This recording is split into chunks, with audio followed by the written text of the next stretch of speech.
अक्सर सड़क से गुजरते हुए सिर के ऊपर उन हाई वोल्टेज तारों को देखकर ही एक अजीब सा डर लगता है ना।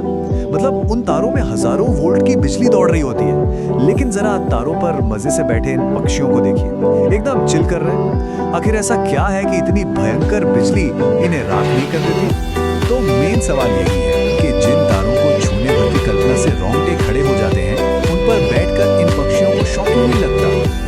इसका जवाब ना किसी जादू में नहीं, बल्कि फिजिक्स के एक बहुत ही बेसिक और मजेदार नियम में छुपा है। इसे समझने के लिए जरा पानी से भरे दो ग्लासों के बारे में सोचें, जो एक पाइप से जुड़े हैं। अगर दोनों ग्लासों में पानी का लेवल एकदम बराबर है, तो क्या होगा?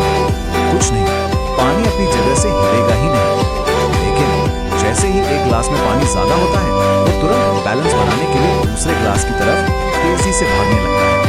अब मजे की बात यह है कि बिजली का करंट भी लिटरली इसी पानी की तरह काम करता है। करंट हमेशा हाई एनर्जी से लो एनर्जी की तरफ दौड़ता है, उसे बस किसी भी तरह बैलेंस चाहिए। अगर दोनों पॉइंट्स पर एनर्जी लेवल सेम है, तो करंट बिल्कुल फ्लो नहीं करेगा, वो अपनी जगह पर ही रहेगा।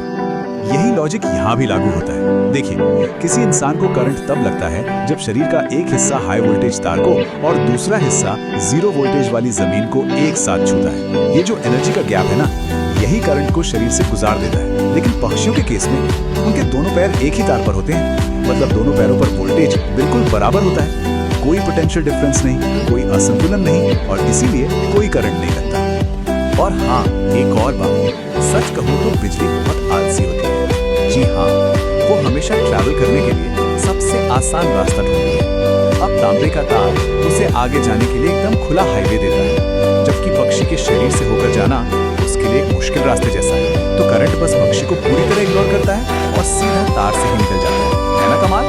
तो अगली बार जब भी हमारी नजर तारों पर मजे से बैठे इन पक्षियों पर पड़े, तो समझ जाइएगा कि वे प्रकृति के इस शानदार फिजिक्स का पूरा फायदा उठा रहे हैं। वैसे जरा सोचिए, हमारे सिर के ठीक ऊपर हमारी रोजमर्रा की जिंदगी में ऐसे और कितने ही साइंटिफिक रहस्य छिपे हैं जिन पर हमारा कभी ध्यान ही नहीं जाता।